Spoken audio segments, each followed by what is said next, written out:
करना है कि ये देखिए कि ये जो ए है ना, ये मिड में आ गया है, यानी कि ये दरमियान में है, बीच में आ गया है।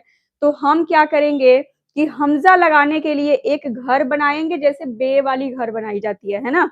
और उसी में हमज़ा लगा देंगे, ठीक है? तो फे के साथ आपको लिखना है अलिफ और यहाँ एक घर बनाना है और इसमें लगा देना है हमज़ा। ये बन गया फ़ा ए दा। अब यहाँ जो आ की मात्रा है ना, उसके लिए आपको क्या लगाना है? अलिफ नहीं लगाना है, हे लगाना है।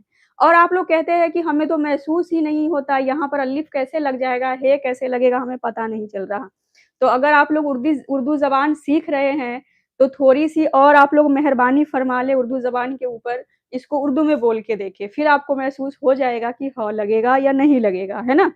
तो फ़ायदा लिखने के लिए यहाँ पर गोल वाला हे लगा देंगे।